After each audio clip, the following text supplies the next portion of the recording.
Alors, le centre-ville de Montréal, vous l'avez vu, a été le théâtre d'une autre soirée mouvementée hier soir, la 27e manifestation nocturne qui a été déclarée illégale dès le début de la marche. Les policiers ont arrêté plus de 300 personnes. Le ministre de la Sécurité publique, Robert Duthil, est au bout du fil. Bonjour, Monsieur Duthil. Bonjour, Mme Drolet. Alors, Monsieur Duthil, avez-vous vraiment l'impression, vous, que depuis l'application de la loi 78, on a maintenu davantage la paix sociale? La loi 78 prévoyait, entre autres choses, qu'on demande que les gens nous donnent leur parcours. Mesure raisonnable, mesure qui est appliquée dans bien d'autres pays, que ne semble pas vouloir accepter les manifestants qui sont contre cette loi-là et qui sont des casseurs. Est-ce que vous aviez l'impression que tout le monde allait accepter les règles du jeu? Non, sans doute pas, mais ce que je vous dis, c'est que nous avons pris une mesure raisonnable et nous pensons que pour que les policiers puissent faire leur travail, c'est une mesure nécessaire. Vous n'avez pas l'impression que ça a mis le feu aux poudres? Absolument pas. Les violents sont les violents. Il y a toujours des gens qui ne veulent pas respecter les lois. Et dans une démocratie, les lois doivent être respectées. Il y a d'autres moyens, quand on n'est pas d'accord avec une loi, pour la faire changer, qui s'appellent des élections.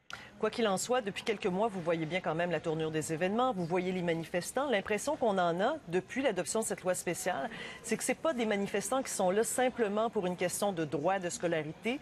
C'est comme si c'est devenu un amalgame de tous les mécontentements face à votre gouvernement. Et entre autres, pour eux, ça a été un peu comme une gifle, l'adoption de cette loi sociale. On a vraiment l'impression que ça a accentuer les tensions dans la ville de Montréal? Je pense que vous avez raison sur un point. Ce n'est plus une question de droit de scolarité, c'est une question de toute autre chose, de gens qui sont contre le capitalisme, qui sont contre bien des aspects de la société dans laquelle nous vivons et contre le gouvernement. Alors, nous le répétons, ils veulent manifester pacifiquement contre le gouvernement. C'est leur droit. C'est encadré, ça se fait régulièrement, ça s'est fait dans le passé. Il y a eu des dizaines de milliers de personnes le 22 mars. Il n'y a eu aucune arrestation et ça s'est déroulé dans l'ordre. Ça, c'est acceptable. De vouloir tout casser, de vouloir s'attaquer à la police, c'est inacceptable. Alors, qu'est-ce que vous pouvez faire de plus? Vous êtes ministre de la Sécurité publique, M. Duthil. Manifestement, la loi 78 à Montréal, si on se fie à ce qui s'est passé dans les 3 derniers jours, ça n'a pas apporté la paix sociale, ça n'a pas calmé le jeu. Qu'est-ce que vous pouvez faire de plus? Parce que c'est votre responsabilité aussi. Mais regardez, madame, la responsabilité de la violence, ça, c'est la responsabilité des gens qui sont violents. Et de vouloir faire porter à ceux qui sont élus la responsabilité de la violence dans la rue, là, n'est pas correct à mon point de vue. Maintenant, les policiers nous ont demandé un instrument supplémentaire qui s'appelle d'obliger que le parcours soit donné. La Ville de Montréal, elle, a ajouté que les masques ne sont plus acceptables dans les manifestations, justement pour éviter ce genre de violence-là. Alors qu'il y a des gens qui s'opposent à ça pour les raisons qu'ils le veulent, c'est leur droit, mais ils doivent le faire pacifiquement. S'ils ne le font pas pacifiquement, les forces de l'ordre doivent réagir. Parlons-en justement des forces de l'ordre. Monsieur Duthil, vous le savez comme moi qu'il y a beaucoup de gens qui se plaignent de la brutalité policière. Il y a des images qui sont éloquentes, comme par exemple l'incident de la fin de semaine à cette terrasse-là, le Saint-Boc, où on voit des policiers qui rentrent en plein dans la terrasse. Il y avait là des gens qui étaient là simplement pour prendre une consommation, qui se sont fait poivrer. Les tables revolent, les gens ont peur. Est-ce que vous trouvez ça normal? Écoutez, on a un système qui permet aux gens de se plaindre à la déontologie policière. Qui n'est pas un système politique, qui est un système hors de la politique, indépendant de la politique. Il y a des plaintes, ça fait 20 ans que ça existe. Il y a des plaintes à toutes les années parce que rien n'est parfait.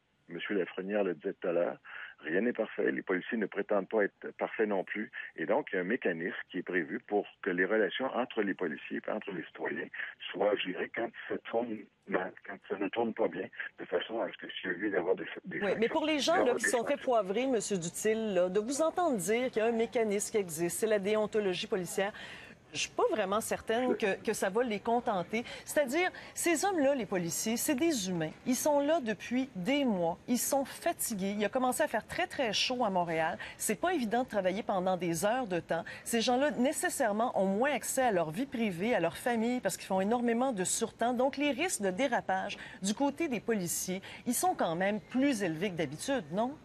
C'est pour ça qu'on a ajouté la SQ. La SQ est intervenue. La SQ intervient avec la SPVM pour s'assurer qu'il y ait suffisamment de force pour que le travail puisse se faire correctement et le mieux possible. Maintenant, des images de violence, là, Mme Drolet, on en voit tous les soirs à la télévision de tous les pays du monde et c'est jamais beau. Et puis quand on essaie de déduire qui est responsable à partir des images partielles que l'on a, je pense qu'on risque de se tromper. Mais on s'est toujours targué d'être un peuple pacifique, justement, où les images de violence qui circulent partout sur la planète étaient très loin de nous parce que ça ne correspondait pas à notre réalité. Vous n'avez pas peur maintenant qu'on en arrive à un mort, M. Duthil? Oui, il y a des risques, et c'est pour ça qu'il faut que ces violences-là cessent. Et quand vous dites on est un peuple pacifique, nous sommes des êtres humains, Mme Drolet, malheureusement, je dois vous dire que les êtres humains ont un fond de violence. Et il faut s'assurer que ce fond de violence-là ne s'exprime pas.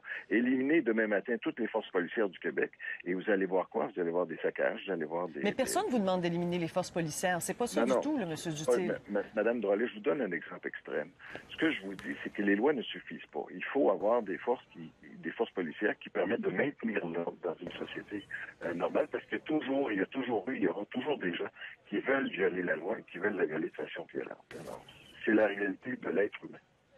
Et quand le maire de Montréal vous demande une trêve ou de faire quelque chose pour que Montréal cesse d'écoper, avez-vous quelque chose à lui répondre? On le rencontre, le maire de Montréal. On l'a vu il n'y a pas très longtemps, moi et M. Bachar. Puis on est en communication avec le maire de Montréal pour voir de quelle façon réagir. Très bien. Alors, on va continuer à suivre ça. Merci pour cette entrevue. Merci, au revoir. Au revoir.